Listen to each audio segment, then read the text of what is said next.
Listen up, get ready, I'm not gonna take no more. There's a revolution, a revelation going on in my soul.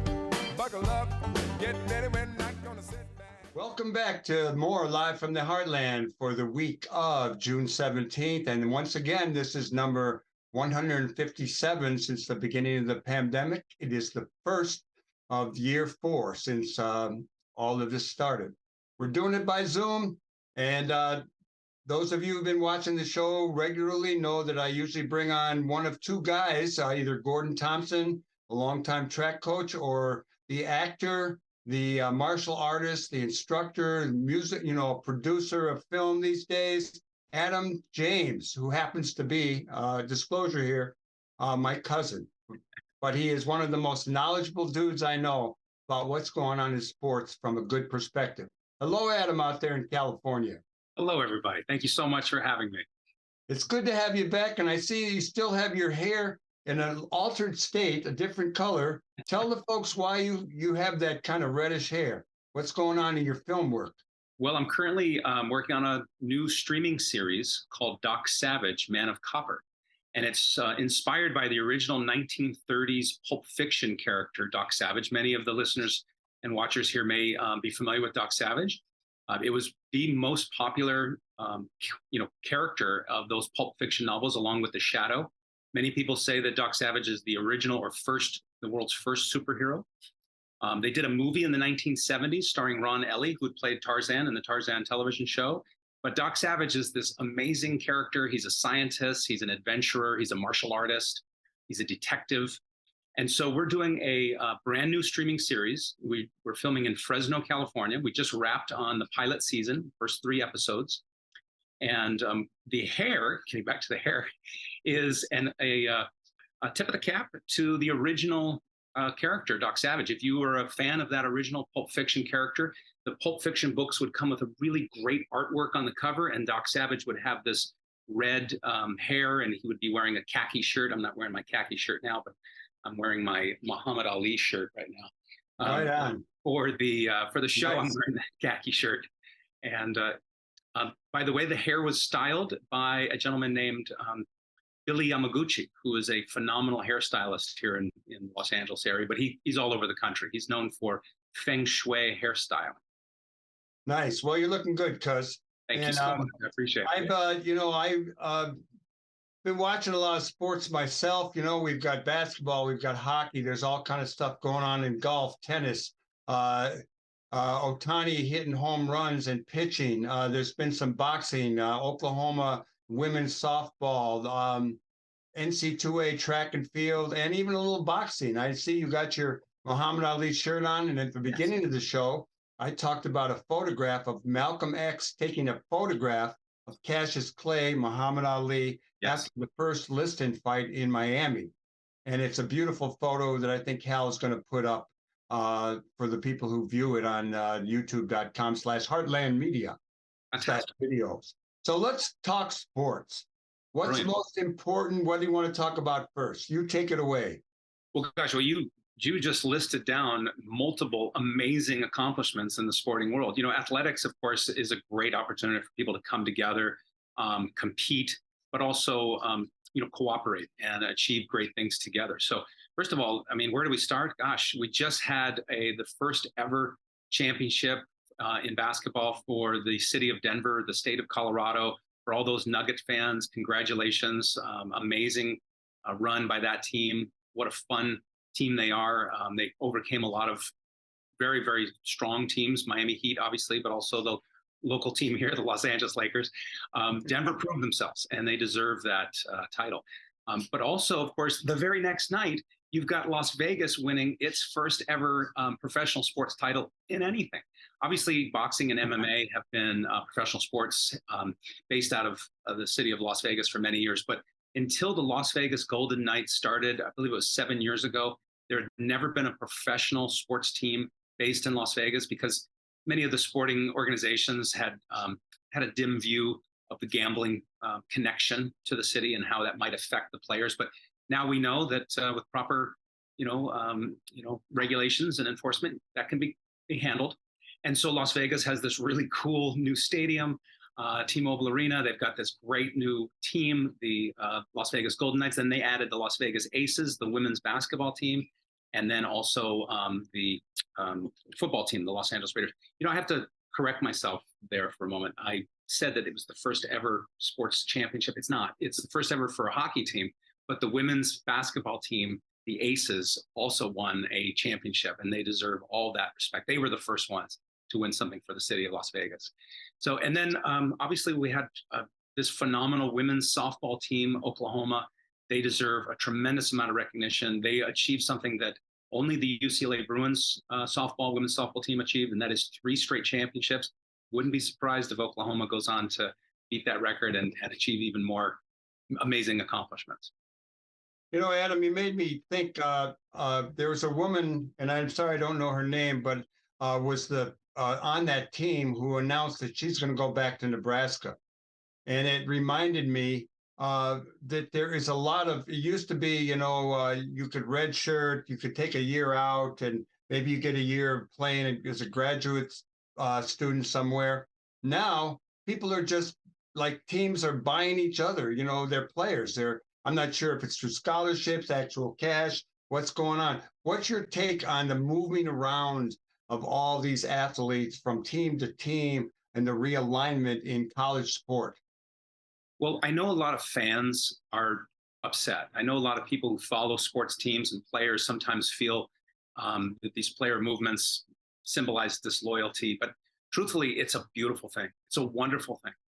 We as adult Americans should have a right to move according to where we feel it's best for ourselves, for our future, for our families, for our lives. And these collegiate sporting organizations that have locked in athletes through contractual obligations to not be able to do that isn't right. So I think it's a beautiful thing. I think it's a wonderful, and it is going to lead towards some challenges, but ultimately it's competition, and that's what is going to drive a higher level of performance. Teams that want to get those best players are going to roll out the welcome mat. They're going to do everything they can to say, come on over here. Now, of course, with the new NIL programs where people can get paid through commercials and other sponsorships, there are certain hubs that will attract more athletes because there's going to be more commercial opportunities for major cities.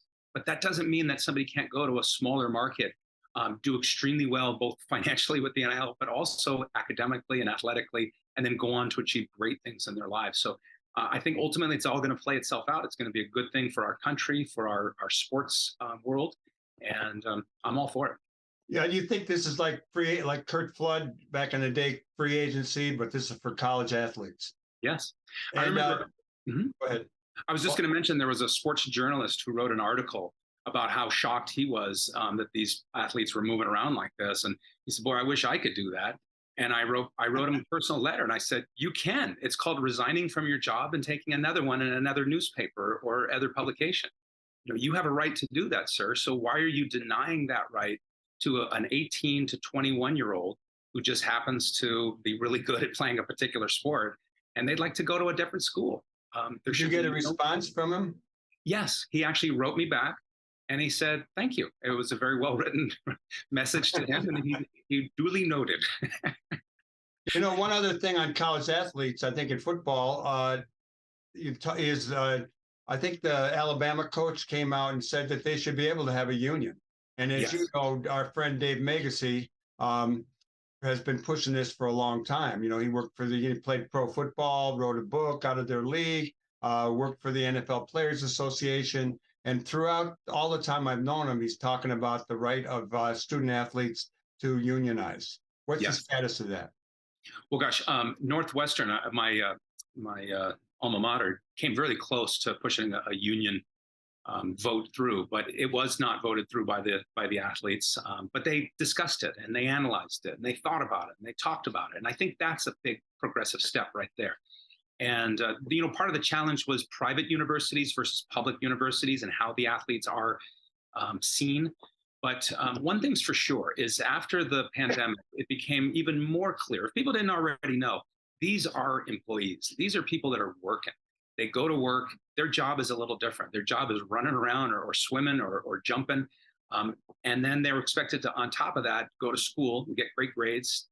So we need to recognize that they are employees of these universities. They're driving revenue for these universities, and they should have a right to be protected and make collective decisions that's best for them. And you would predict that, we got a number of athletes who go to schools in not very progressive states, and I'm sure some of them are not coming out of union homes. Yeah. What do you think will happen? I mean, Northwestern may have been, I could see that vote going the other way. What do you think will happen down the line? How much will the union actually come to be in football in colleges? Well, I think the bigger question there is the perception of unions in our country.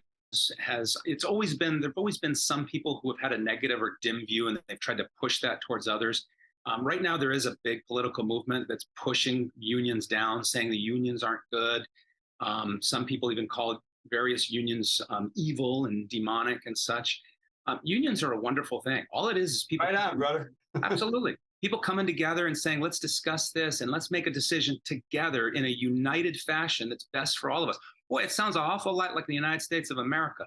So I'm all for unions. I think that they're a good thing, but I do recognize that there are others in our greater society, in our community, that don't see it that way. And so as a result, going back to your original question, do I see unions popping up all over sports, college sports anytime soon? No.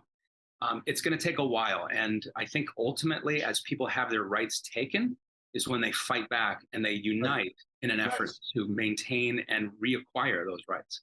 So that's what's probably going to happen.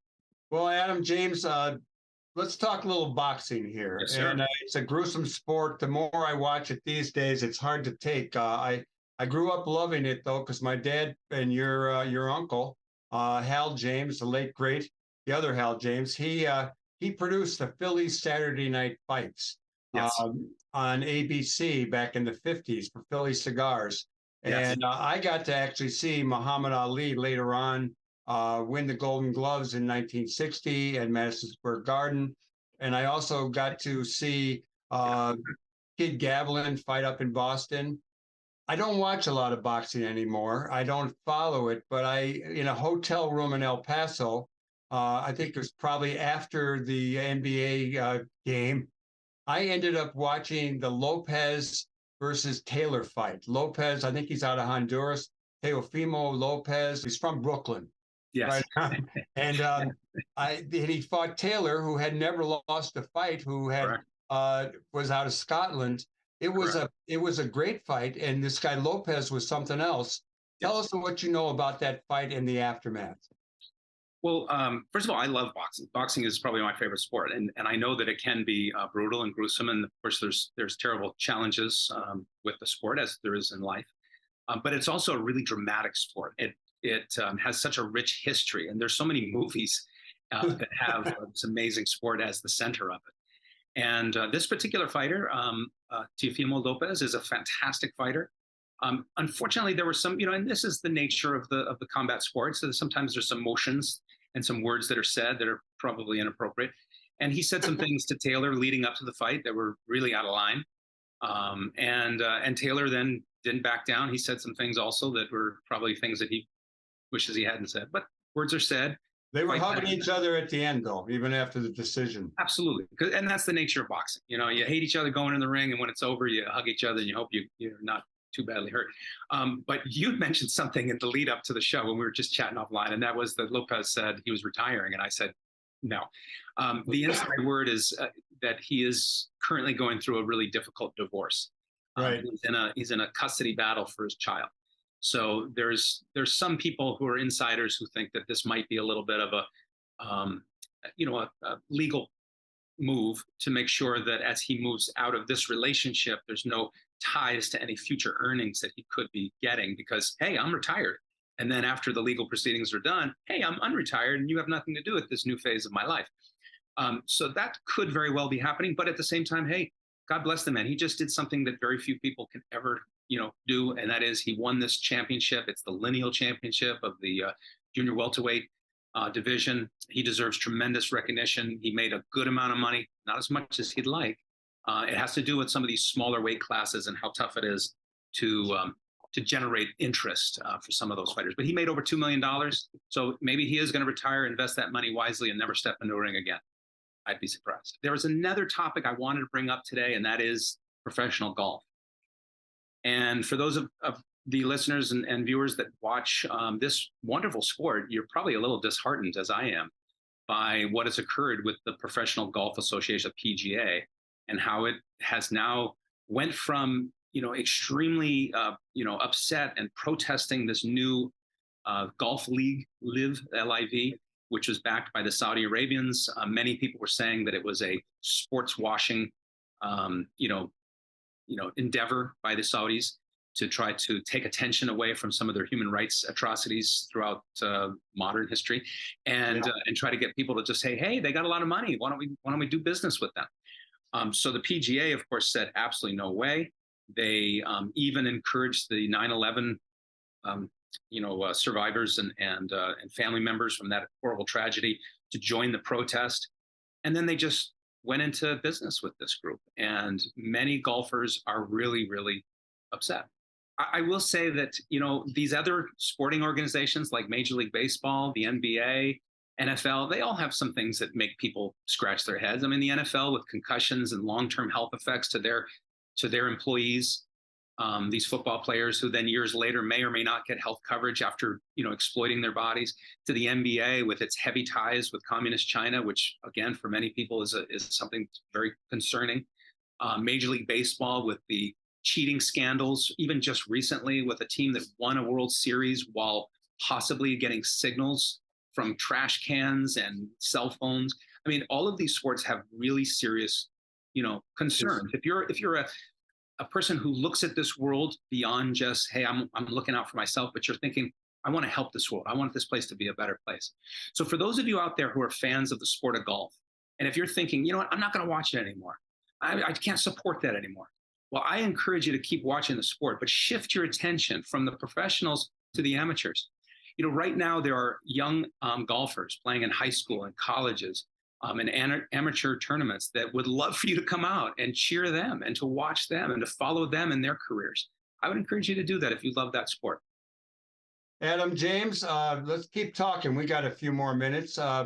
We've covered a lot of sports. We haven't talked tennis. I don't know much about it. I don't know if you want to address it. More importantly to me is baseball. The White Sox are having a rough time. They're playing your team, the Dodgers. One of the things about baseball that I think we should call to people's attention, there's a guy named Ohtani who plays for the California Angels or the Los Angeles Angels.